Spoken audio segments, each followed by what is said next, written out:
السلام عليكم ورحمة الله. الحمد لله الذي هدانا لهذا وما كنا لنهتدي لولا أن هدانا الله ونشهد أن لا إله إلا الله وحده لا شريك له ونشهد أن محمدا عبده ورسوله أرسله بالهدى ودين الحق ليظهره على الدين كله ولو كره المشركون. أما بعد فإن خير الحديث كتاب الله وخير الهدي هدي محمد صلى الله عليه وسلم وشر الأمور محدثاتها وكل محدثة بدعة وكل بدعة ضلالة وكل ضلالة في النار. يا أيها الذين آمنوا اتقوا الله حق تقاته ولا تموتن إلا وأنتم مسلمون.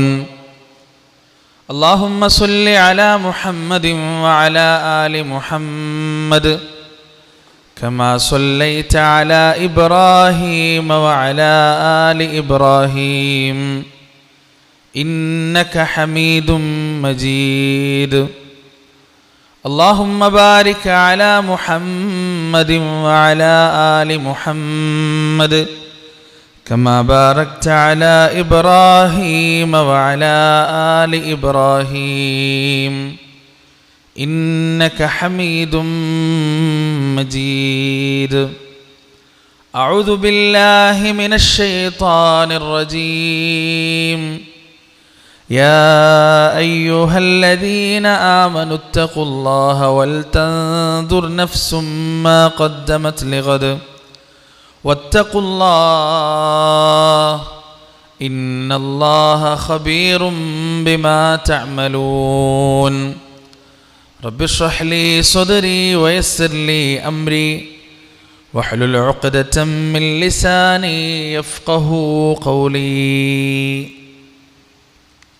ഏറെ പ്രിയപ്പെട്ട എൻ്റെ സഹോദരി സഹോദരന്മാരെ, അള്ളാഹുവിൻ്റെ രക്ഷയും സമാധാനവും അനുഗ്രഹവും കരുണയും കരുതലും കാവലും വാത്സല്യവും സ്നേഹവും സുരക്ഷയുമെല്ലാം നമ്മുടെ ജീവിതത്തിൽ സദാ വർഷിക്കുകയും നിലനിൽക്കുകയും ചെയ്യുമാറാകട്ടെ. കാരുണ്യക്കടലായ റബ്ബിൻ്റെ വിധിയും വിലക്കും നിയമനിർദ്ദേശങ്ങളും ജീവിതത്തിൻ്റെ എല്ലാ മേഖലകളിലും കഴിവിൻ്റെ പരമാവധി കാത്തു സൂക്ഷിച്ച് തഖ്വയുള്ള സ്ത്രീ പുരുഷന്മാരായി ലോകത്ത് ജീവിച്ചു മരിക്കാൻ അള്ളാഹു നമ്മെ ഏവരെയും അനുഗ്രഹിക്കുമാറാകട്ടെ.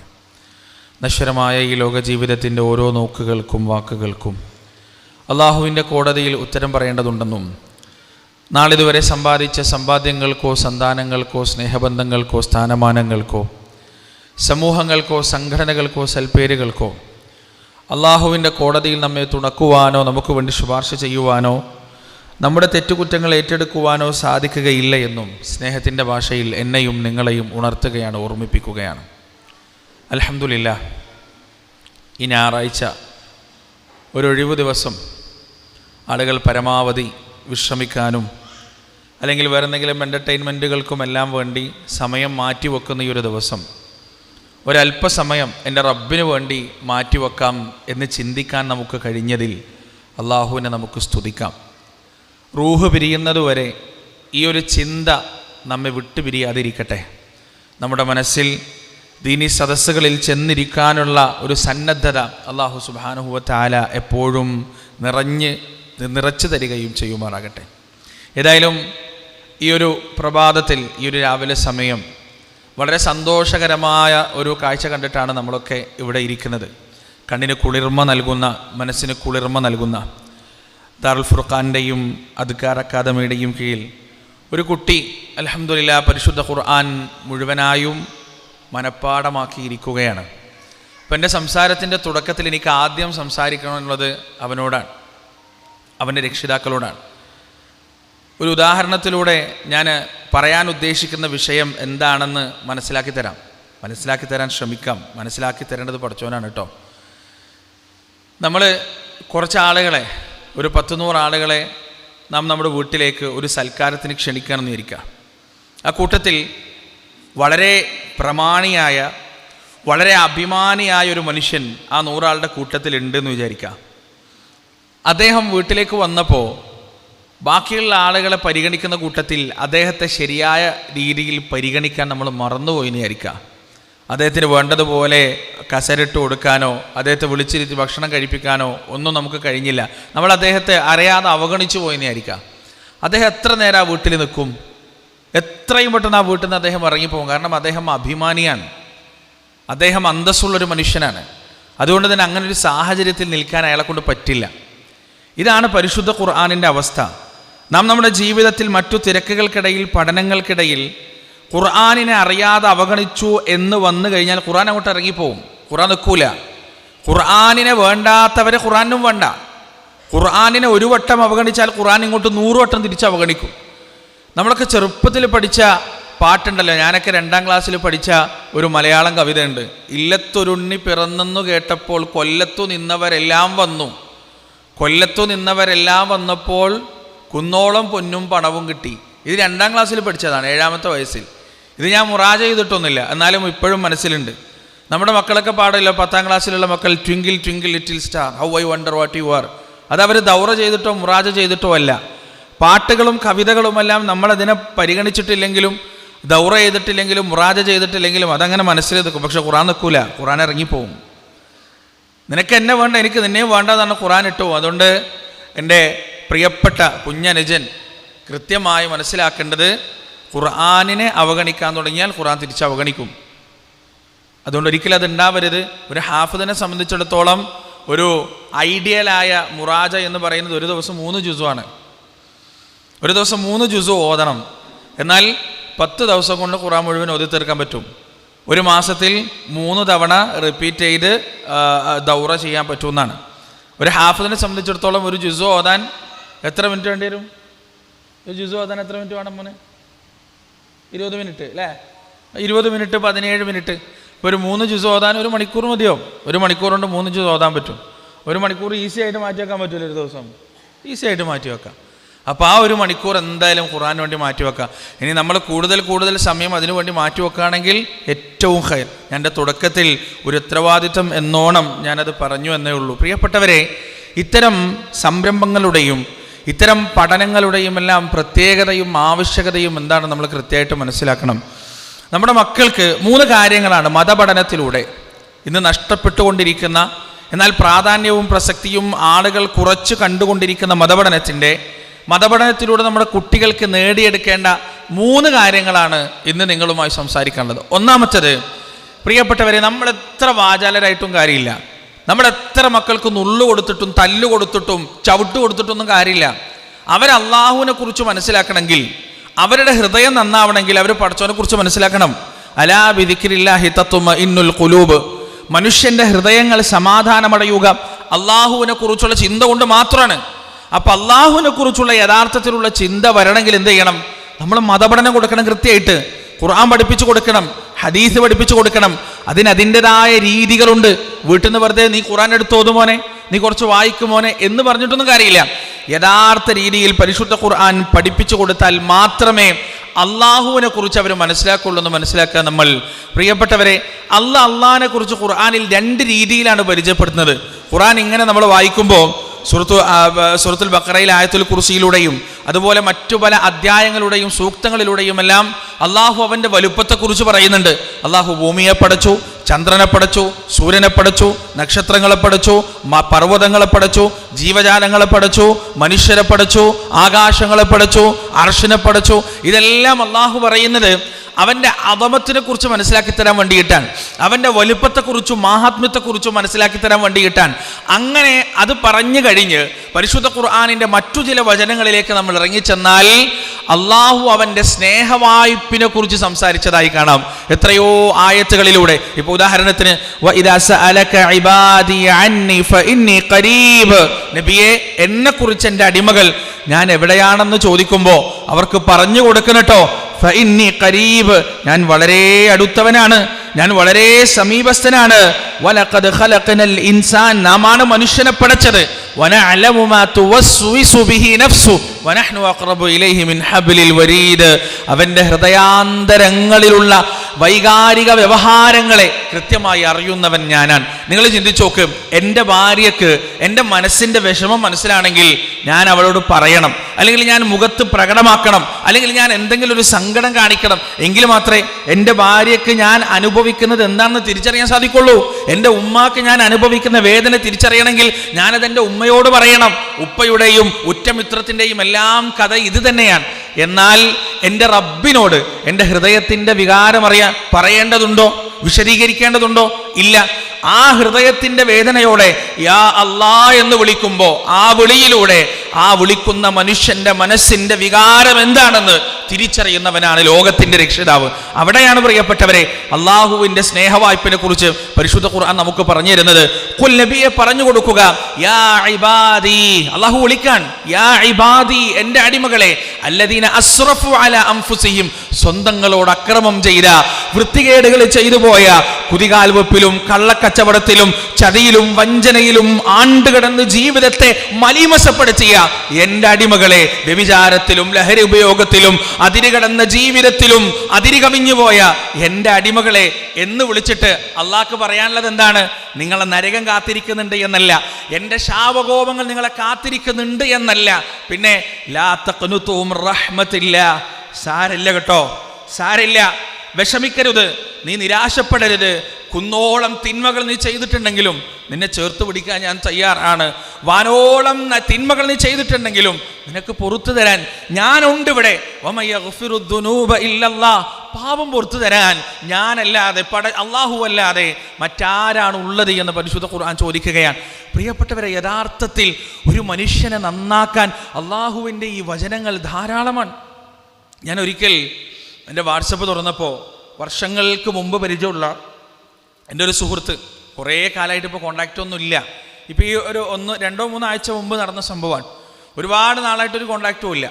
അപ്പോൾ വാട്സപ്പ് ഇങ്ങനെ തുറന്നപ്പോൾ അദ്ദേഹത്തിൻ്റെ 1.5 മിനിറ്റ് ദൈർഘ്യമുള്ള 2 വോയിസ് മെസ്സേജുകൾ. അപ്പം അതിങ്ങനെ തുറന്നപ്പോൾ അവൻ സലാം പറഞ്ഞു, പിന്നെ സംസാരിക്കാൻ പറ്റുന്നില്ല, ആകെ കണ്ടമിടറി, ശബ്ദം പുറത്തേക്ക് വരുന്നില്ല, കരയാണ്. കരഞ്ഞ അവസാനം 1ാമത്തെ വോയിസിൽ ഏകദേശം കരച്ചിലാണ്. 2ാമത്തെ വോയിസിൽ അവൻ കാര്യം പറഞ്ഞു, ഞാൻ നിങ്ങൾക്ക് ഈ വോയിസ് അയക്കുന്നത് നിങ്ങളുടെ ഒരു സംസാരം കേട്ടിട്ടാണ്. ആ സംസാരം അള്ളാഹുവിനെ കുറിച്ചുള്ള സംസാരമാണ്. എൻ്റെ റബ്ബൻ എത്രമാത്രം സ്നേഹിക്കുന്നുണ്ട്, എൻ്റെ പടച്ചോനോട് എൻ്റെ പടച്ചോൻ എന്നോട് എത്രമാത്രം വാത്സല്യമുണ്ട്, അതെനിക്ക് ഇന്ന് വരെ മനസ്സിലാക്കാൻ പറ്റിയിട്ടില്ലല്ലോ. ഞാൻ എത്ര തെറ്റ് ചെയ്താലും പുറത്തു തരുന്ന റബ്ബിനോട് ഞാൻ എങ്ങനെ അനുസരണക്കേട് കാണിക്കുക, ഞാൻ എങ്ങനെയാ നന്ദി കേട് കാണിക്കുക? പ്രിയപ്പെട്ടവരെ, യഥാർത്ഥത്തിൽ സ്വർഗനരകങ്ങളെക്കുറിച്ച് പറയുന്നതിനേക്കാൾ മനുഷ്യൻ്റെ മനസ്സിനെ സ്വാധീനിക്കുക അള്ളാഹുവിനെ കുറിച്ച് പറയുമ്പോഴാണ്, പടച്ച റബ്ബിനെ കുറിച്ച് സംസാരിക്കുമ്പോഴാണ്, ആ റബ്ബിന് നമ്മോടുള്ള സ്നേഹവായ്പകളെ കുറിച്ച് സംസാരിക്കുമ്പോഴാണ്. എത്ര ആയത്തുകളിലൂടെയാണ് അലൈസല്ലാഹു ബികാഫിൻ അബ്ദ, അള്ളാഹുവിൻ്റെ അടിമക്ക് അവൻ മതിയായവനല്ലേ എന്ന് അള്ളാഹു ചോദിക്കുമ്പോൾ അക്ഷരാർത്ഥത്തിൽ ആ പ്രപഞ്ച സൃഷ്ടാവിന് നമ്മോടുള്ള സ്നേഹത്തിൻ്റെ ആഴത്തിനെയും വ്യാപ്തിയെയുമാണ് അത് കാണിക്കുന്നത്. ഇതൊക്കെ നമ്മുടെ മക്കൾക്ക് പഠിപ്പിച്ചു കൊടുക്കണമെങ്കിൽ ഖുർആൻ അവർ പഠിക്കണം, ഹദീസ് അവർ പഠിക്കണം. അതിലൂടെ മാത്രമേ അവരുടെ രക്ഷിതാവിനെ അവർ കണ്ടെത്തുള്ളൂ. നിങ്ങളെ അവർക്ക് കൊടുത്തത് പടച്ചോനാണ്. നിങ്ങളുടെ ഉത്തരവാദിത്വമാണ് അവൾക്ക് അള്ളാഹുവിനെ പരിചയപ്പെടുത്തി കൊടുക്കുക എന്നുള്ളത്, അള്ളാഹുവിനെ പറഞ്ഞു കൊടുക്കുക എന്നുള്ളത്. തമാശയല്ല. അള്ളാഹിനെ പറഞ്ഞു കൊടുക്കുന്നതിൽ നിങ്ങൾ പരാജയപ്പെട്ടാൽ നിങ്ങളെ അറിയുന്നതിൽ അവർ പരാജയപ്പെടുമെന്ന കാര്യത്തിൽ യാതൊരു സംശയവുമില്ല. അള്ളാഹുവിനോടുള്ള കടപ്പാടുകൾ നിർവഹിക്കുന്നതിൽ അവർ പരാജയപ്പെട്ടാൽ നിങ്ങളോടുള്ള കടപ്പാട് അവർ നിർവഹിക്കുമെന്ന കാര്യത്തിൽ ഒരു പ്രതീക്ഷയും നിങ്ങൾക്ക് വേണ്ട. അള്ളാഹുവിനോട് അവർ നന്ദികേട് കാണിക്കുന്നത് നിങ്ങൾ കണ്ടാൽ നാളെ നിങ്ങളോട് അവർ നന്ദികേട് കാണിക്കുമെന്ന വിഷയത്തിൽ ഒരു സംശയവും വേണ്ട. അതുകൊണ്ട് എൻ്റെ പ്രിയപ്പെട്ടവരെ, മതവിദ്യാഭ്യാസത്തിൻ്റെയും മതവിദ്യാഭ്യാസം മുന്നോട്ട് വെക്കുന്ന സംരംഭങ്ങളുടെയും പ്രാധാന്യം എന്ന് പറയുന്നത് നമ്മുടെ റബ്ബിനെ മനസ്സിലാക്കുക എന്നതാണ്, നമ്മുടെ രക്ഷിതാവിനെ മനസ്സിലാക്കുക എന്നതാണ്. നിറഞ്ഞ മനസ്സോടെ, നിറഞ്ഞ സ്നേഹത്തോടെ, നിറഞ്ഞ ഇഷ്ടത്തോടെ, ഭയഭക്തിയോടെ റബ്ബിന്റെ മുന്നിൽ സുജൂദ് ചെയ്യുന്ന, അള്ളാഹുവിനോട് കരഞ്ഞു ദുആ ചെയ്യുന്ന ഒരു വിഭാഗത്തെ ഇവിടെ വളർത്തിയെടുക്കുക എന്നതാണ് ഇത്തരം സംരംഭങ്ങളുടെ ലക്ഷ്യമെന്ന് നമ്മൾ മനസ്സിലാക്കേണ്ടതുണ്ട്. പ്രിയപ്പെട്ടവരെ, പരിശുദ്ധ ഖുർആൻ മനുഷ്യനെ നന്നാക്കാൻ ശ്രമിക്കുന്നത് 3 രീതിയിലാണ്. ഒന്നാമതായി അള്ളാഹിനെ കുറിച്ച് സംസാരിച്ചിട്ടാണ്, പറഞ്ഞിട്ടാണ്. അതുകൊണ്ട് നന്നാവാത്ത മനുഷ്യരെ സ്വർഗത്തെക്കുറിച്ച് പറഞ്ഞിട്ട് ആഗ്രഹം നൽകിയിട്ടാണ്. അതുകൊണ്ടും നന്നാവാത്ത മനുഷ്യരെ നരകത്തെക്കുറിച്ച് പറഞ്ഞ് ഭയപ്പെടുത്തിയിട്ടാണ്. ഈ 3 കാര്യങ്ങളും ഒരു കുട്ടിക്ക് കിട്ടണമെന്നുണ്ടെങ്കിൽ എന്തു വേണം? അവന് ഖുർആൻ പഠിക്കണം, ഹദീസ് പഠിക്കണം. ഇപ്പൊ പുറത്ത് ചെറുതായി മഴ പെയ്തുകൊണ്ടിരിക്കുന്നുണ്ടല്ലോ. ആ മഴയിൽ നമ്മൾ കുട ഇല്ലാതെ ഇറങ്ങിയാൽ എന്താ സംഭവിക്കുക? നനയും. നമ്മുടെ സമൂഹത്തിൽ തിന്മയുടെയും അധാർമികതയുടെയും പേമാരിയാണ് പെയ്തുകൊണ്ടിരിക്കുന്നത്. അവർക്ക് ചൂടാൻ മതവിദ്യാഭ്യാസം എന്ന ധാർമ്മികത എന്ന കുട നിങ്ങൾ കൊടുത്തിട്ടില്ലെങ്കിൽ അവരാ ധാർമ്മികതയിൽ നനയും, അതിൽ മുങ്ങിക്കുളിക്കും. എൻ്റെ മോൻ കഞ്ചാവ് അടിച്ചു, എൻ്റെ മോൻ മയക്കുമരുന്ന് ഉപയോഗിക്കാൻ തുടങ്ങി, എൻ്റെ മോൻ പ്രേമത്തിലകപ്പെട്ടു, എൻ്റെ കുട്ടി പഠിക്കുന്നില്ല, എൻ്റെ കുട്ടി പറഞ്ഞിട്ട് അനുസരിക്കുന്നില്ല. പരാതി പറഞ്ഞിട്ട് കാര്യമില്ല. പരിഹാരം എന്താണെന്ന് അള്ളാന്റെ റസൂല് പഠിപ്പിച്ചു തന്നിട്ടുണ്ട്. ആ പരിഹാരം കൃത്യമായിട്ട് കൊടുത്തിട്ടില്ലെങ്കിൽ എല്ലാ വേണ്ടാധീനങ്ങളും വീട്ടിലേക്ക് കയറി വരുമെന്ന കാര്യത്തിൽ യാതൊരു സംശയവുമില്ല. ഹയാ നഷ്ടപ്പെട്ടുകൊണ്ടിരിക്കുകയാണ് പ്രിയപ്പെട്ടവരെ. നമ്മുടെ മതവിദ്യാഭ്യാസത്തിൻ്റെ ഒന്നാമത്തെ ലക്ഷ്യം അള്ളാഹുവിനെ കുറിച്ചുള്ള ബോധം ഉണ്ടാക്കി കൊടുക്കുക എന്നുള്ളതാണ്. രണ്ടാമത്തെ ലക്ഷ്യം എന്താണെന്നറിയോ? ഹയാ ഉണ്ടാക്കി കൊടുക്കുക എന്നുള്ളതാണ്. കുട്ടികൾക്ക് മോഡസ്റ്റി ഉണ്ടാക്കി കൊടുക്കുക, നാണമുണ്ടാക്കുക. നാണവും മാനവും ഇല്ലാത്ത ഒരു പുതിയ തലമുറയാണ് ഉണ്ടായി വരുന്നതെന്ന് പ്രിയപ്പെട്ട രക്ഷിതാക്കളെ നിങ്ങൾ മനസ്സിലാക്കേണ്ടതുണ്ട്. ഇന്നലെ 12:40 ഇങ്ങോട്ടേക്കുള്ള എൻ്റെ ട്രെയിൻ. ആ ട്രെയിനിൽ B2 കമ്പാർട്ട്മെൻറ്റിലെ 22ാമത്തെ സീറ്റിലാണ്, 22ാമത്തെ ബർത്തിലാണ് എനിക്ക് ടിക്കറ്റ് ബുക്ക് ചെയ്തത്. ഞാൻ അവിടെ എത്തിയപ്പോൾ, ട്രെയിനിൽ കയറിയപ്പോൾ, കണ്ണൂരിൽ നിന്ന് ട്രെയിൻ കയറിയപ്പോൾ ഈ ബർത്തിൻ്റെ അടുത്ത് പോയപ്പോൾ അവിടെ വേറെ ആരോ കിടക്കുന്നുണ്ട്. അപ്പോൾ ഞാനിങ്ങനെ ബർത്തിന് മുട്ടിയിട്ട് പറഞ്ഞു ഇത് എൻ്റെ സീറ്റാണെന്ന് പറഞ്ഞു. അപ്പോൾ 2 കുട്ടികളാണ് അതിൽ നിന്ന് എഴുന്നേൽക്കുന്നത്, ഒരു കുട്ടിയല്ല. 2 കുട്ടികൾ, 2 കൗമാരക്കാരായ 2 പെൺകുട്ടികളാണ് ആ സീറ്റിൽ നിന്ന് എഴുന്നേൽക്കുന്നത്. ഞാൻ അത്ഭുതപ്പെട്ടു. അവർ രണ്ടാൾക്കും 2 സീറ്റുകളുണ്ട്. എന്നോട് പറഞ്ഞു അവിടെ സീറ്റ് ഉണ്ട്, നിങ്ങൾക്ക് അവിടെ മാറി കിടക്കാൻ പറ്റുമോ എന്ന് ചോദിച്ചു. ഞാൻ പറഞ്ഞു പറ്റൂല, എനിക്ക് ഇവിടെ തന്നെ വേണമെന്ന് പറഞ്ഞു. കാരണം എനിക്ക് ഉള്ളിലൊരു ചെറിയ ഈ ചില രംഗങ്ങൾ കണ്ടതുകൊണ്ടുള്ളൊരു വേദനയും രോഷം ഉണ്ടായിരുന്നു. ഞാൻ പറഞ്ഞു എനിക്ക് ഇവിടെ തന്നെ കിടക്കണം, നിങ്ങൾ അവിടെ നിന്ന് മാറണം എന്ന് പറഞ്ഞു. കാരണം അവർക്ക് സൈഡ് ലോയറാണ് ബർത്ത്. ആ സൈഡ് ലോയറിൽ കിടന്നിട്ട് ആ മുകളിലുള്ള അപ്പർ ബർത്തിൽ കിടന്ന് ചെയ്യുന്ന പല കാര്യങ്ങളും ചെയ്യാൻ പറ്റൂല. അതുകൊണ്ടാണ് അവർ മാറി കിടക്കുന്നത്. അതുകൊണ്ടാണ് ഞാൻ പറഞ്ഞു നിങ്ങൾ താഴെ ഇറങ്ങണം എന്ന് പറഞ്ഞത്. എന്നിട്ട് അവർ താഴെ ഇറങ്ങിയില്ല. തൊട്ടിപ്പുറത്ത് പാരലായിട്ടുള്ള അപ്പർ ബർത്തിലേക്ക് 2 പെൺകുട്ടികൾ പക്ക സ്വർഗാനുരാഗം ആ ട്രെയിനിൽ വെച്ച് കാണിക്കാൻ. ഉറങ്ങാൻ പറ്റില്ല എനിക്ക് കുറേ നേരം, ഏകദേശം 1.5 മണിക്കൂറോളം വല്ലാതെ പ്രയാസപ്പെട്ടു. ഇവരുടെ സംസാരവും വളരെ വൃത്തികെട്ട സംസാരവും വളരെ വൃത്തികെട്ട ഗോഷ്ഠികളും അതുമായി ബന്ധപ്പെട്ട ശബ്ദങ്ങളും മനസ്സിനെ വല്ലാതെ അരോസരപ്പെടുത്തി. നമ്മളൊക്കെ പെൺമക്കളുള്ള എനിക്ക് 2 പെൺമക്കളാണ്. പേടിച്ചു പോവാണ് കാലത്തിൻ്റെ പോക്ക് കാണുമ്പോൾ. എല്ലാം നോർമലൈസ് ചെയ്യാൻ, എന്തും ചെയ്യാൻ മടിക്കാത്തൊരു തലമുറയാണ് പ്രിയപ്പെട്ടവർ ഉണ്ടായി വരുന്നത്. ഇതൊക്കെ ചെയ്യുന്ന ആളുകൾ വിചാരിക്കും ഇതൊക്കെ പുരോഗമനത്തിൻ്റെ, മനുഷ്യനാഗരികത സഹസ്രാബ്ദങ്ങൾക്കപ്പുറത്ത് വലിച്ചെറിഞ്ഞ വേസ്റ്റുകളാണിതൊക്കെ. മഹാനായ ലൂത്ത് നബി അലൈഹി സ്വലാത്തു വസ്സലാമിൻ്റെ ജനതയിലായിരുന്നു ഇത്തരത്തിലുള്ള പ്രവണത ഉണ്ടായിരുന്നത്. അദ്ദേഹത്തിൻ്റെ ജനതയോട് പറഞ്ഞു, വലൂത്തൻ ഇദ് ഖാല ലിഖൗമിഹി അതഅതൂനൽ ഫാഹിഷത മാ സബഖകും ബിഹാ മിൻ അഹദി മിനൽ ആലമീൻ ഇന്നകും ലതഅതൂന റിജാല ശഹവത മിൻ ദൂനി നിസാ ബൽ അൻതും ഖൗമുൻ മുസ്രിഫൂൻ. എന്താണോ ഈ ചെയ്തു കൂട്ടുന്നത്? ലോകത്തൊരാൾക്കും പരിചയമില്ലാത്ത വൃത്തിഹീനതയാണോ ഈ പ്രവർത്തിച്ചു കൊണ്ടിരിക്കുന്നത്? അതിരി കവിഞ്ഞൊരു ജനത തന്നെയാണ് നിങ്ങളെന്ന് ലൂത്ത് നബി അദ്ദേഹത്തിൻ്റെ ജനതയോട് പറഞ്ഞപ്പോൾ ആ ജനതയുടെ മറുപടി എന്താ അറിയാം നിങ്ങൾക്ക്? വമാ കാന ജവാബ ഖൗമിഹി ഇല്ലാ അൻ ഖാലു അഖ്രിജൂഹും മിൻ ഖറിയതികും ഇന്നഹും ഉനാസു യതതഹറൂൻ. 21ാം നൂറ്റാണ്ടിൽ നമ്മൾ കേട്ടുകൊണ്ടിരിക്കുന്ന ഒരു ഉത്തരം എന്താ പറഞ്ഞറിയോ? ഇവരെ ഇവിടുന്ന് മാറ്റണം, ഇവർ ഈ നാട്ടിൽ പറ്റൂല, ഇവർ പുരോഗമനം മനസ്സിലാക്കാത്തവരാണ്, ഇവർ വളരാത്തവരാണ്, 6ാം നൂറ്റാണ്ടുകാരാണ് എന്ന് പറയില്ലേ? അതേപോലെ ഈ വിഭാഗം ലൂത്തിൻ്റെ കുടുംബവും ഒന്നിനും പറ്റാത്തവരാണ്. അതുകൊണ്ട് അവരെ ഈ നാട്ടിൽ നിന്ന് അങ്ങോട്ട് പുറത്താക്കണം. അവർ നമുക്ക് യോജിച്ചവരല്ല. എന്താ കാരണം? അവർ കക്കുന്നവരാണ്, കൊള്ളയടിക്കുന്നവരാണെന്നല്ല. ഇന്നഹും ഉനാസു യതതഹറൂൻ. ഈ ഒരു വിഭാഗം ആളുകൾ അവർ പരിശുദ്ധിയുള്ളവരാണ്, അവർ ധാർമ്മികതയുള്ളവരാണ്, സദാചാരമുള്ളവരാണ്.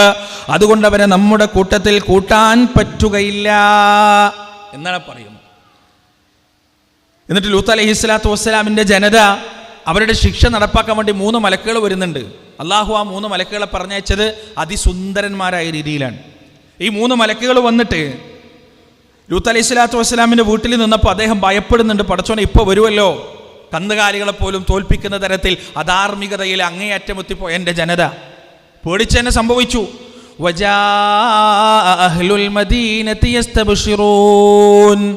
ആ പട്ടണത്തിലെ തെമ്മാടികളതാ ലൂത്തിന്റെ വീട്ടിലേക്ക് വരികയാണ്. എന്തിനാണ് വരുന്നത്?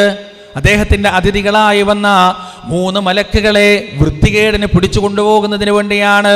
ലൂത്ത് നബി അലൈഹിസ്സലാത്തു വസ്സലാം അവരോട് തിരിച്ചു പറയുകയാണ്, ഖാല ഇന്ന ഹൗലാഇ ളൈഫി ഫലാ തഫ്ളഹൂൻ വത്തഖുല്ലാഹ വലാ തുഖ്സൂൻ. എൻ്റെ ജനതേ, ഇതെന്റെ അതിഥികളാണ്. അവരുടെ മുന്നിൽ വെച്ച് നിങ്ങൾ എന്നെ അപമാനിക്കരുത്. അള്ളാഹുവിനെ സൂക്ഷിക്കുക, നിങ്ങൾ എന്നെ നിന്ദിക്കരുത്. ലൂത്തിന്റെ ജനതയുടെ മറുപടി എന്താണെന്നറിയുമോ? ഖാലു അവലം നൻഹക അനിൽ ആലമീൻ. ലോകരോട് സംസാരിക്കാൻ പാടില്ല എന്ന് ലൂത്തെ ഞങ്ങൾ നിന്നോട് പറഞ്ഞിട്ടില്ലേ? എന്താ പറഞ്ഞത്? ഇവിടെ വേറെ ആരോട് പുറത്തുനിന്ന് ആരെങ്കിലും വന്നു കഴിഞ്ഞാൽ നീയും നിന്റെ കുടുംബം അവരോട് സംസാരിച്ചു പോകരുതെന്ന്. എന്താ കാരണം? നിങ്ങളൊപ്പം കൂടിയാൽ അവരും പരിശുദ്ധിയുള്ളവരാവും. അവർ പരിശുദ്ധിയുള്ളവരായി കഴിഞ്ഞാൽ പിന്നെ നമ്മുടെ ഇഷ്ടത്തിനും ഇംഗിതത്തിനും നമുക്ക് അവരെ ഉപയോഗിക്കാൻ പറ്റൂല. സുബ്ഹാനല്ലാഹ്. ഇന്ന് LGBTQ+ ആക്ടിവിറ്റിക്ക് എതിരായി നിൽക്കുന്ന ആളുകൾ ഒറ്റപ്പെടാൻ ക്യാമ്പസുകളിൽ. എറണാകുളത്ത് നിൽക്കുന്ന നിങ്ങളോട് പ്രത്യേകിച്ച് പറയേണ്ട ആവശ്യമില്ലല്ലോ. എറണാകുളം എന്ന മെട്രോപൊളിറ്റൻ സിറ്റിയിൽ ഇന്ന് അരങ്ങേറിക്കൊണ്ടിരിക്കുന്ന അധാർമികതകളുടെ വലിപ്പം എത്രയാണ്? ഈ എറണാകുളത്തുള്ള പല ക്യാമ്പസുകളിലും നടന്നുകൊണ്ടിരിക്കുന്ന കൂത്താട്ടങ്ങൾ എത്രമാത്രം വലുതാണെന്ന് ഞാൻ നിങ്ങൾക്ക് പറഞ്ഞിട്ട് വേണം അറിയാൻ. അത്രമാത്രം അരാജകത്വങ്ങൾ.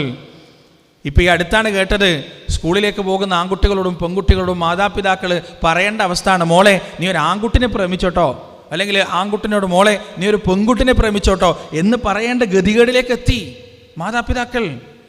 കാരണം ഇത്തരത്തിലുള്ള വൈകൃതങ്ങളെ മുഴുവൻ നോർമലീകരിച്ച് സാമാന്യവൽക്കരിച്ച് കുട്ടികൾ അതിലേക്ക് തള്ളിയിടുന്ന അവസ്ഥ.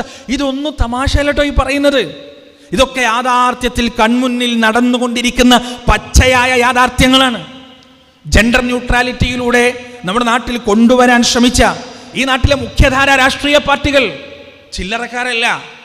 ഈ നാട്ടിൽ സ്വാധീനമുള്ള മുഖ്യധാര രാഷ്ട്രീയ പാർട്ടികൾ, പ്രിയപ്പെട്ടവരെ, അവർ ഇൻട്രൊഡ്യൂസ് ചെയ്ത ജെൻഡർ ന്യൂട്രാലിറ്റി എന്ന് പറയുന്ന മഹാഭീമാബദ്ധം എന്താ? അതുകൊണ്ട് അർത്ഥമാക്കുന്നത് ആണും പെണ്ണും തമ്മിൽ വ്യത്യാസമില്ല, ആണും പെണ്ണൊക്കെ ഒരുപോലെയാണ്.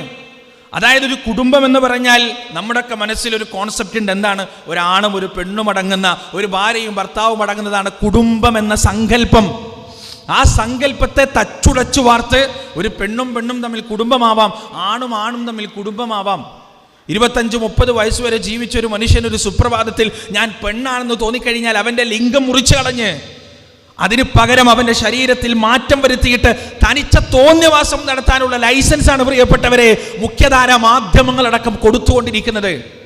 പുറത്തിറങ്ങിക്കൊണ്ടിരിക്കുന്ന സിനിമകളും റിയാലിറ്റി ഷോകളും സീരീസുകളുമെല്ലാം ഇത്തരം അബദ്ധങ്ങൾക്കും വൈകൃതങ്ങൾക്കും കുടപിടിച്ചുകൊണ്ടിരിക്കാൻ പുതിയ തലമുറയിലെ പെൺകുട്ടികൾ വിവാഹത്തോട് നോ പറഞ്ഞുകൊണ്ടിരിക്കുന്നു. പ്രശസ്തരായ പെൺകുട്ടികൾ 17, 18, 19 വയസ്സുള്ള കുട്ടികളുടെ ആരാധ്യ സ്ത്രീകൾ എന്ന് പറയാൻ പറ്റുന്ന സെലിബ്രിറ്റികൾ അവർ പറയാൻ, വിവാഹം എന്തിനാണ്, വിവാഹം വേണ്ട, മക്കൾ എന്തിനാണ്, മക്കൾ വേണ്ട. പെൺകുട്ടികളുടെ മനസ്സിലേക്ക്, പുതിയ തലമുറയിലെ കുഞ്ഞുങ്ങളുടെ മനസ്സിലേക്ക് ഇട്ടുകൊടുക്കുന്ന ചിന്ത എന്താണെന്നറിയോ? പൈസ വേണം, സ്വന്തമായിട്ട് വരുമാനം വേണം. സ്വന്തമായിട്ട് വരുമാനം ഇല്ലെങ്കിൽ ഭർത്താവിൻ്റെ മുന്നിൽ ഓക്കാനിച്ചിക്കേണ്ടി വരും, ഭർത്താവിൻ്റെ മുന്നിൽ പ്രമാണം നൽകേണ്ടി വരും. അതുകൊണ്ട് സ്വന്തമായിട്ട് ജോലിയും വരുമാനവുമാണ് ഏറ്റവും വലുത് എന്ന ചിന്ത ഉണ്ടാക്കുകയാണ് മനസ്സിൽ. എന്നിട്ട് വിവാഹം എന്ന് പറഞ്ഞാൽ എൻ്റെ സ്വാതന്ത്ര്യത്തിനെതിരാണ്, എൻ്റെ ജീവിതത്തിനെതിരാണ്, എൻ്റെ സങ്കല്പങ്ങൾക്കെതിരാണ്, എൻ്റെ ലക്ഷ്യങ്ങൾക്കെതിരാണ് എന്ന ബോധം കുട്ടികളുടെ മനസ്സിലുണ്ടാക്കിയിട്ട് 20 വയസ്സും 21 വയസ്സും ആകുമ്പോൾ മാതാപിതാക്കൾ മോളെ വിവാഹം കഴിക്കണ്ടെന്ന് പറയുമ്പോൾ എനിക്ക് വേണ്ട, എന്തിനാ വിവാഹം എന്ന രീതിയിൽ കുട്ടികൾ സംസാരിച്ചു തുടങ്ങിയിരിക്കുന്നു. ഇത് പെൺകുട്ടികൾ മാത്രമല്ല, ആൺകുട്ടികളും. കാരണം അവരൊക്കെ മനസ്സിലാക്കിയത് വിവാഹം എന്ന് പറഞ്ഞാൽ കേവലം ലൈംഗികത മാത്രം തീർക്കാനുള്ള ഒരു സമ്പ്രദായമാണെന്നാണ്. ആ ലൈംഗികത തീർക്കാൻ ഇന്ന് വിവാഹത്തിൻ്റെ ആവശ്യമില്ല. നിങ്ങൾ വിശ്വസിക്കോ, LKGയും UKGയിലും പഠിക്കുന്ന കുട്ടികൾ അശ്ലീല വീഡിയോകൾ കാണുന്നുണ്ടെന്ന് പറഞ്ഞാൽ നിങ്ങൾ വിശ്വസിക്കോ? പ്രിയപ്പെട്ടവരെ, വിശ്വസിക്കൂല. അതാണ് ഏറ്റവും വലിയ ശാപം. മാതാപിതാക്കൾ വിശ്വസിക്കൂല. അംഗീകരിക്കൂല കുട്ടികളെ കുറിച്ച് ഒരു കാര്യം പറഞ്ഞു കഴിഞ്ഞാൽ. എന്നാൽ അറിഞ്ഞോ, പുതിയ പഠനം നടന്നുകൊണ്ടിരിക്കുകയാണ് നമ്മുടെ നാട്ടിൽ. 4 വയസ്സും 5 വയസ്സുമുള്ള കുട്ടികൾ നിങ്ങൾ കൊടുക്കുന്നുണ്ടല്ലോ നിരുപാധികം ഫോണ്, ഒരു കുഴപ്പമില്ലാതെ ഗെയിം കളിക്കാൻ, കാർട്ടൂൺ കാണാൻ. കണ്ണൊന്ന് തെറ്റുമ്പോൾ നിങ്ങളെ എങ്ങനെ കബളിപ്പിക്കണമെന്ന് പുതിയ തലമുറക്ക് കൃത്യമായി അറിയാം. അവർ കണ്ടത്ര ലോകമൊന്നും നിങ്ങൾ കണ്ടിട്ടില്ല, അവർ കണ്ടത്ര സാങ്കേതികതയൊന്നും നിങ്ങൾ കണ്ടിട്ടില്ല, അവർ പഠിച്ചത്ര ഈ പറയുന്ന സോഫ്റ്റ് സ്കിൽസ് ഒന്നും നിങ്ങൾ പഠിച്ചിട്ടില്ല. അതുകൊണ്ട് അവർ നിങ്ങളെ വളരെ സുന്ദരമായി, വളരെ സൗമ്യമായി, സോഫ്റ്റായി വഞ്ചിച്ചു കൊണ്ടിരിക്കുന്നു, ചതിച്ചു കൊണ്ടിരിക്കുന്നു. ഇതിനെന്താ പരിഹാരം? പുതിയ ആൽഫ ജനറേഷൻ്റെ അടുത്തൊന്നും നമ്മൾ എത്തൂല. എത്ര പഠിച്ചാലും 24 മണിക്കൂർ മൊബൈലിൽ കുത്തിയിരുന്നാലും അവർ മനസ്സിലാക്കുന്ന കാര്യങ്ങളൊക്കെ മനസ്സിലാക്കാൻ ഇച്ചിരി പാട് തന്നെയാണ്, കുറച്ച് പ്രയാസം തന്നെയാണ്. പിന്നെ ഇതിൽ നിന്നൊക്കെ നമ്മുടെ മക്കളെ രക്ഷിക്കാനുള്ള ഒരേ ഒരു വഴി എന്താണ് പ്രിയപ്പെട്ടവരെ? ഒറ്റ വഴി മാത്രമേ ഉള്ളൂ. അവർക്ക് യഥാർത്ഥത്തിലുള്ള മതവിദ്യാഭ്യാസം നൽകുക, അള്ളാഹുവിനെ കുറിച്ച് പറഞ്ഞു കൊടുക്കുക, ഒരു ചെറിയ തീയുടെ തിരിനാമ്പ് അവരുടെ മനസ്സിൽ കത്തിച്ചു വെക്കുക. അതൊരു പക്ഷേ നിങ്ങൾ വിചാരിക്കുന്ന സമയത്ത് ആളിക്കത്തണമെന്നില്ല, നിങ്ങളുടെ മരണശേഷമെങ്കിലും അത് ആളിക്കത്തിയേക്കാം. അവരുടെ ജീവിതത്തിലെ അധാർമികതകൾ മുഴുവൻ കരിച്ചു കളയുന്ന രൂപത്തിലേക്ക് അത് ആളിക്കത്തിയേക്കാം. നാളെ ഭാവിയിൽ അത് കത്തിച്ചു വെക്കുക എന്നത് എൻ്റെയും നിങ്ങളുടെയും ഉത്തരവാദിത്വമാണ് കേട്ടോ. ആ കത്തിക്കാൻ വേണ്ടിയിട്ടാണ് ഇത്തരത്തിലുള്ള സംരംഭങ്ങൾ, ആ കത്തിക്കാൻ വേണ്ടിയിട്ടാണ് ഇത്തരത്തിലുള്ള പാഠ്യപദ്ധതികൾ. കുട്ടികൾ എന്തും ചെയ്യാൻ പഠിക്കാത്തൊരു കാലഘട്ടത്തിലാണ് നമ്മളിന്ന് ജീവിച്ചുകൊണ്ടിരിക്കുന്നത് പ്രിയപ്പെട്ടവരെ. പെൺകുട്ടികൾ വരെ നമ്മളായിരിക്കും, നിങ്ങളറിയോ, നമ്മുടെ നാട്ടിൽ വല വിരിച്ച് കാത്തിരിക്കുകയാണ് കഴുകന്മാർ നമ്മുടെ മക്കളെ. ഏത് രീതിയിലും ആൺകുട്ടികളെ എന്ത് പറഞ്ഞിട്ടാണ് വശത്താക്കണമെന്ന് അവർക്കറിയാം. അവരോട് പറയാനടാ നല്ല ധൈര്യം കിട്ടും, നല്ലോണം പഠിക്കാൻ കഴിയും, ഉറക്കൊഴിഞ്ഞ് പഠിക്കാൻ കഴിയും. എക്സാമിൻ്റെ സമയത്താണ് ഡ്രഗ് ഡീലേഴ്സ് നമ്മുടെ മക്കളുടെ അടുത്തേക്ക് എത്തുന്നത്. എന്നിട്ട് അവർക്കത് കൊടുക്കുന്നത് നീ ഇത് കഴിച്ചു കഴിഞ്ഞാൽ നല്ലോണം തലയിൽ കയറുമെന്ന് പറഞ്ഞിട്ടാണ്, നീ ഇത് കഴിച്ചു കഴിഞ്ഞാൽ ഉറക്കൊഴിഞ്ഞ് പഠിക്കാൻ കഴിയുമെന്ന് പറഞ്ഞിട്ടാണ്. കുട്ടികൾ തെറ്റിദ്ധാരണ ഇത് വാങ്ങി കഴിക്കുന്നു. സംഗതി ശരിയാണ്, ഇത് കഴിച്ചു കഴിഞ്ഞാൽ പിന്നെ ഉറക്കം വരുന്നില്ല, വായിക്കുന്നതൊക്കെ കൃത്യമായിട്ട് ഇങ്ങോട്ട് തലയിൽ കയറുന്നുണ്ട്, നല്ല സുഖമാണ്, ഒരു പ്രശ്നമില്ല. രണ്ടാമതും അത് ഉപയോഗിക്കുന്നു, മൂന്നാമതും അത് ഉപയോഗിക്കുന്നു.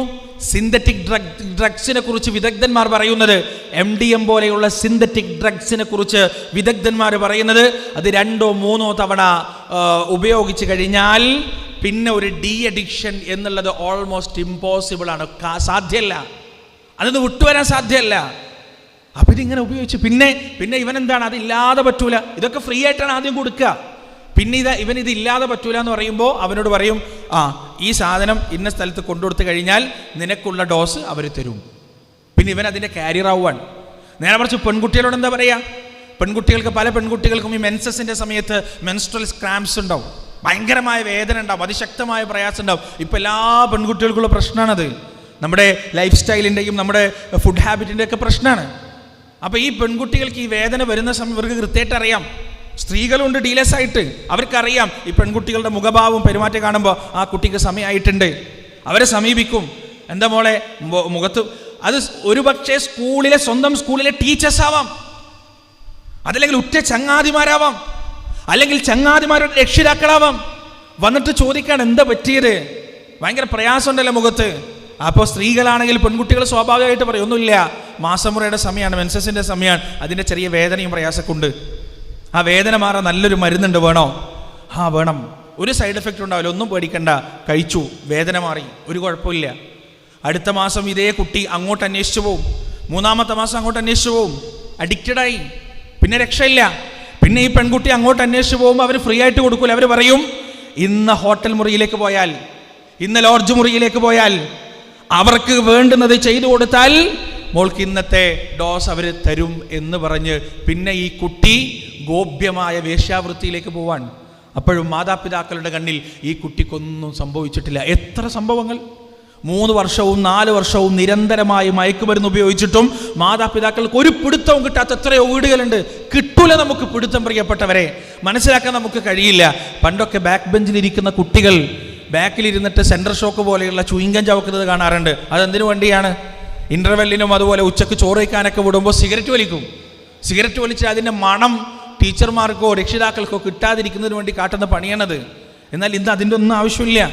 ഈ പറയുന്ന സിന്തറ്റിക് ഡ്രഗ്സ് ഉപയോഗിച്ച് കഴിഞ്ഞാൽ ഒരടയാളം പോലും മുഖത്ത് പോലും ഉണ്ടാവില്ല. ശരിക്കും മനസ്സിലാക്കിക്കോ, പെരുമാറ്റത്തിൽ പോലും മനസ്സിലാക്കാൻ സാധ്യമല്ല. പെരുമാറ്റത്തിലും അറിയില്ല. എന്നാൽ അവർ അഡിക്റ്റഡ് ആയിട്ടുണ്ടാവും. അള്ളാഹു കാത്തു രക്ഷിക്കട്ടെ. എങ്ങനെ ഇതിൽ നിന്ന് നമ്മുടെ മക്കളെ രക്ഷിക്കും? നിങ്ങളറിയില്ലേ, ആ പാലക്കാട് നിന്ന് ഒരു കുട്ടി ഇത്തരം കഞ്ചാവിന് അഡിക്റ്റായിട്ട് അവസാനം മോചിതനായി വന്നപ്പോൾ ലോകത്തോട് അവൻ വിളിച്ചു പറഞ്ഞ ചില സത്യങ്ങളുണ്ട്. ഞാൻ ഒരുപാട് സ്ഥലത്ത് ഇത് പറഞ്ഞിട്ടുണ്ട്. മീഡിയ 1-ൽ 25 മിനിറ്റുള്ള അവൻ്റെ ഇൻ്റർവ്യൂ നിങ്ങൾക്ക് ഇന്നും കിട്ടും. അവൻ പറയാണ്, എൻ്റെ മനസ്സിനെ മാറ്റാനുള്ള ഒരു സന്ദർഭം എന്താണെന്നറിയോ? ഞങ്ങളെ പിടിച്ചു, അവനിത് ഉപയോഗിക്കാൻ തുടങ്ങി, പിടിച്ചുപറി തുടങ്ങി, ബൈക്ക് മോഷണം തുടങ്ങി, കളവ് തുടങ്ങി, എല്ലാം തുടങ്ങി. അവസാനം പോലീസ് പിടിച്ചു, അറസ്റ്റ് ചെയ്തു, സെല്ലിൽ കൊണ്ടുപോയിട്ടു. ആ സെല്ലിലേക്ക് 4, 5, 6 കുട്ടികൾ, വീണ്ടും വേറെ ഏതോ ഗ്യാങ്ങിലുള്ള കുട്ടികൾ അറസ്റ്റ് ചെയ്ത് കൊണ്ടുവരപ്പെട്ടു. ഈ കുട്ടികളാണെങ്കിൽ ഭയങ്കരമായ അതിഭീകരമായ രീതിയിൽ അഡിക്റ്റായ കുട്ടികളാണ്. ഈ കുട്ടികൾ പിന്നെ ചെയ്യുന്നത് എന്താണെന്നറിയോ? അവിടെ ഇരുന്നിട്ട് ഭക്ഷണം കഴിക്കാൻ ജയിലിലൊക്കെ ഇതാണല്ലോ കൊടുക്കുക, സ്റ്റീലിൻ്റെ പാത്രമാണല്ലോ കൊടുക്കുക. ഈ സ്റ്റീലിൻ്റെ പാത്രം കൊണ്ട് ഈ താഴെയുള്ള ടൈൽ അടിച്ചു പൊട്ടിച്ചിട്ട് ആ ടൈലിൻ്റെ കൂർത്ത ഭാഗം എടുത്തിട്ട് കയ്യിന് മുറിവുണ്ടാക്കുകയാണ്. കയ്യിന് മുറിവുണ്ടാക്കിയിട്ട് ഒരാൾ മുറിവുണ്ടാക്കിയവൻ ആദ്യം അത് കുടിക്കുക. എന്നിട്ട് അവൻ്റെ സുഹൃത്തുക്കൾക്കൊക്കെ അവൻ്റെ രക്തം കുടിക്കണം. കുഞ്ഞുമക്കൾ 18, 19, 20 വയസ്സുള്ള മക്കൾ രക്തം കുടിക്കാൻ. എന്തിനാണെന്നറിയോ? ആ രക്തത്തിലുള്ള മയക്കുമരുന്നിൻ്റെ അംശം കൊണ്ട് സമാധാനം അടയാൻ.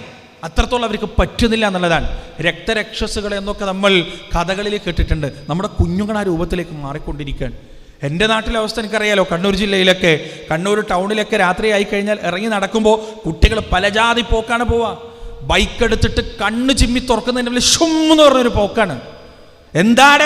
എന്ത് പോക്കാണോ പോകുന്നതെന്ന് ചോദിച്ചു കഴിഞ്ഞാൽ നിർത്തി വരും.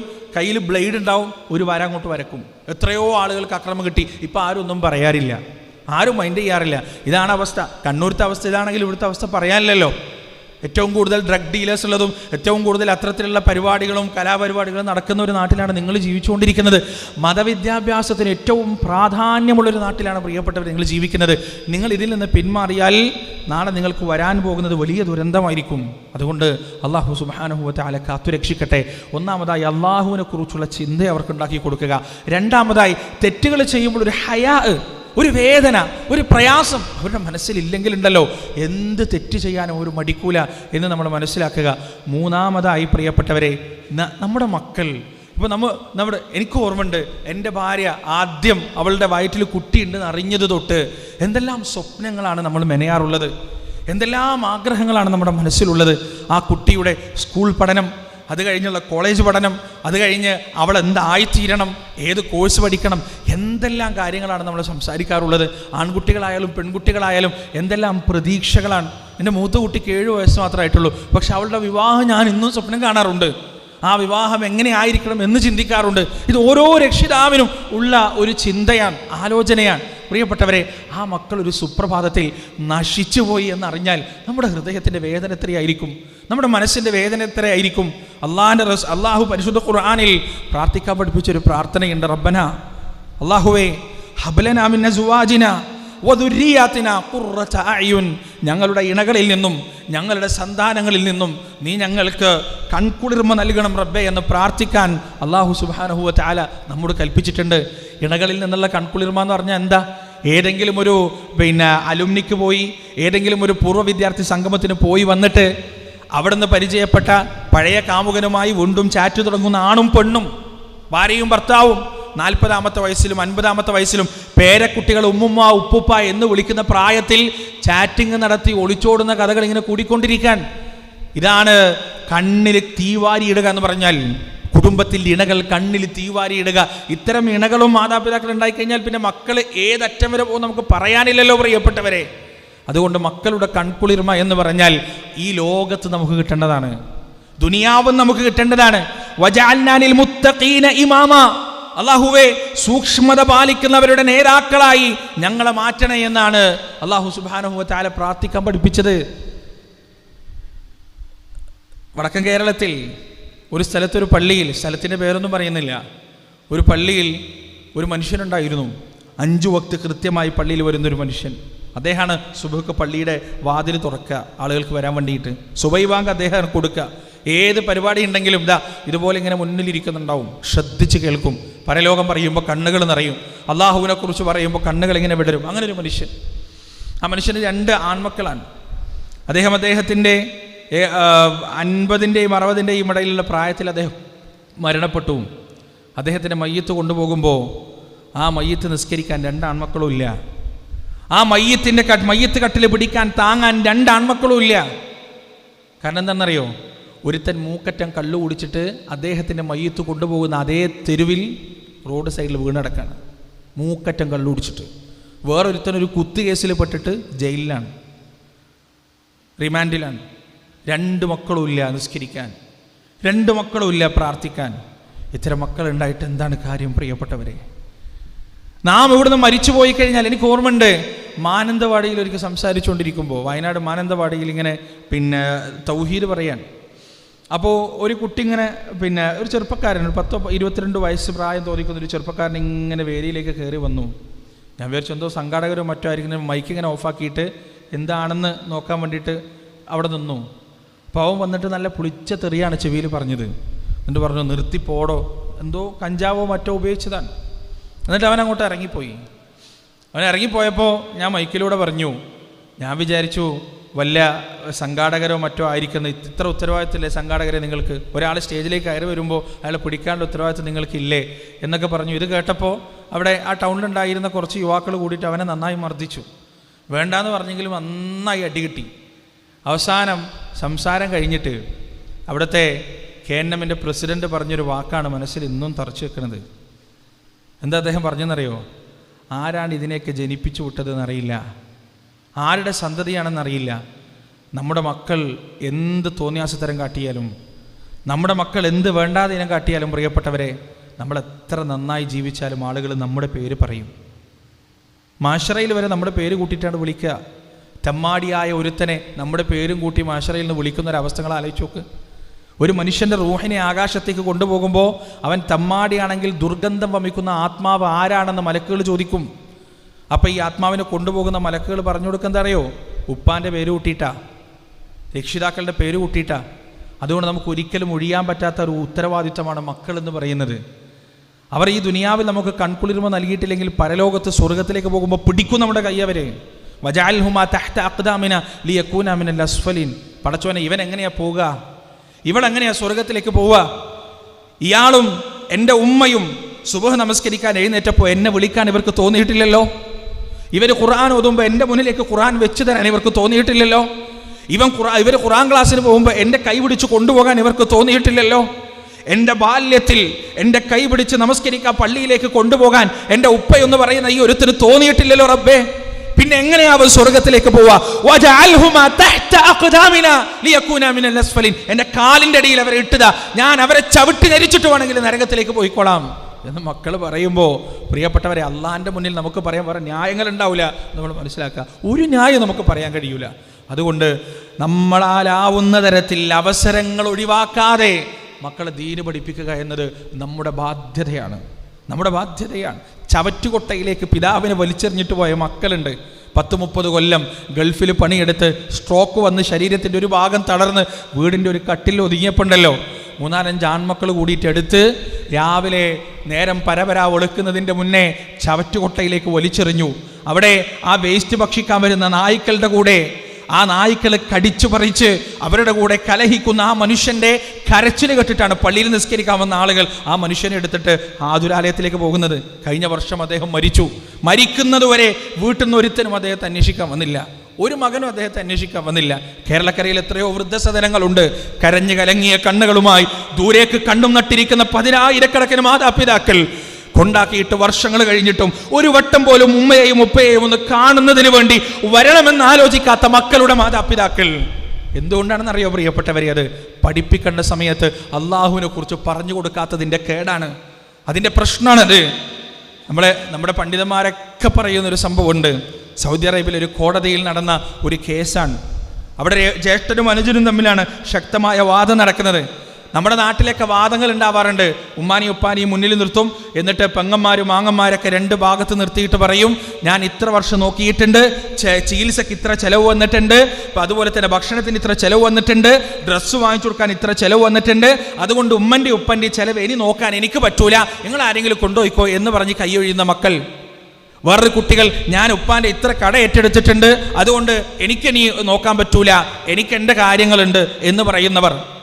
വേറെ കൂട്ടർ എൻ്റെ ഭാര്യയ്ക്ക് അല്ലെങ്കിലേ പറ്റുന്നില്ല, കെട്ടിയോൾക്ക് അല്ലെങ്കിലേ കഴിയുന്നില്ല, പിന്നെ എങ്ങനെ ഉമ്മാനെയും കൊണ്ട് അവിടെ വരിക?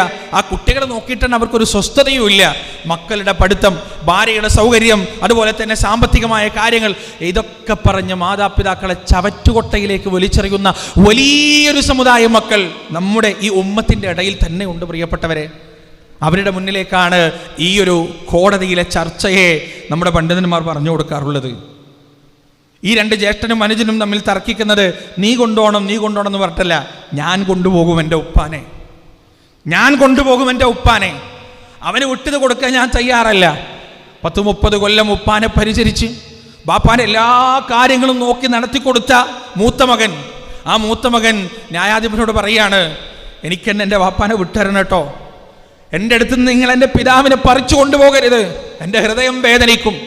ഒന്നുമില്ല മനുഷ്യന്, സ്വത്തോ മുതലോ എന്തെങ്കിലും ഉണ്ടായിട്ട് വേണ്ട, ഒന്നുമില്ല. വയസ്സായ ഒരു മനുഷ്യൻ, 90 കഴിഞ്ഞ പടുവൃദ്ധനായ ഒരു മനുഷ്യൻ, കുറച്ച് 2 മിനിറ്റ് മുമ്പ് പറഞ്ഞ കാര്യം ഇപ്പോഴെന്താണെന്ന് ഓർമ്മയില്ലാത്ത മനുഷ്യൻ, ഭക്ഷണം കഴിച്ചോ എന്ന് വരെ ഓർമ്മയില്ലാത്ത മനുഷ്യൻ, ആ മനുഷ്യന് വേണ്ടിയിട്ടാണ് ഈ തല്ലുകൂടുന്നത്. അപ്പം അനിയൻ പറയാണ്, 20-30 കൊല്ലം ഇക്കാക്കാക്ക് ഉപ്പാനെ നോക്കാനുള്ള അവസരം കിട്ടി, ഇനി എനിക്ക് വേണം. ന്യായാധിപൻ ന്യായത്തോടെ കാര്യം വിധിച്ചു. 30 കൊല്ലം നിങ്ങൾ നോക്കിയല്ലോ, ഇനിയുള്ള കാലം അനുജൻ നോക്കട്ടെ എന്ന് വിധിച്ചപ്പോൾ പൊട്ടിക്കരഞ്ഞിട്ടാണ് ജ്യേഷ്ഠൻ പോകുന്നത്.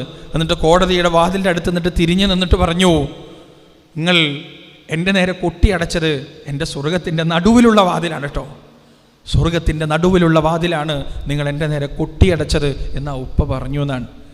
ഇതെവിടെ നിന്ന് കിട്ടി? അള്ളാൻ്റെ റസൂല് പറഞ്ഞതാണ്, അള്ളാൻ്റെ റസൂല് പഠിപ്പിച്ചു കൊടുത്തതാണ്. പിതാവ് എന്ന് പറയുന്നത് സ്വർഗത്തിൻ്റെ നടുവിലുള്ള വാതിലാണ്, നിനക്ക് വേണമെങ്കിൽ അത് ഉപയോഗിക്കുക, നിനക്ക് വേണ്ടെങ്കിൽ നീ അത് ഒലിച്ചെറിഞ്ഞോ എന്ന് അള്ളാൻ്റെ റസൂല് പഠിപ്പിച്ചു കൊടുത്താണ്.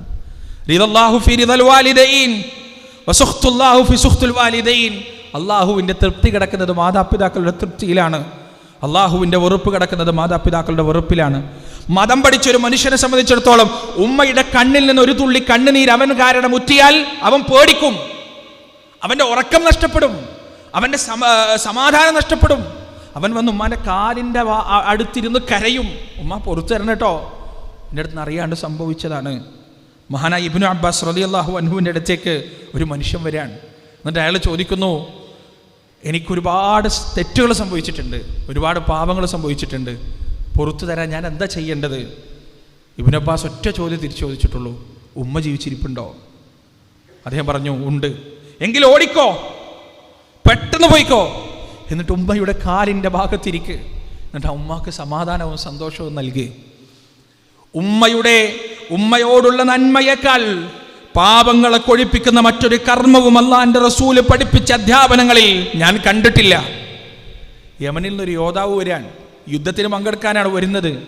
റസൂലിൻ്റെ അടുത്ത് വന്നിട്ട് പറഞ്ഞു, യാ റസൂലല്ലാഹ്, എനിക്ക് യുദ്ധത്തിൽ പങ്കെടുക്കണം, ഞാൻ വരുമ്പോൾ എൻ്റെ ഉമ്മയും ഉപ്പയും കരയുന്നുണ്ട്, സങ്കടമില്ലാത്തത് കൊണ്ടല്ല, ഈ ധർമ്മസമരത്തിൽ പങ്കെടുത്ത് ഷഹീദാവാനുള്ള പൂതി കൊണ്ടാണ്, എന്നെ കൂടെ കൊണ്ടുപോകുമോ?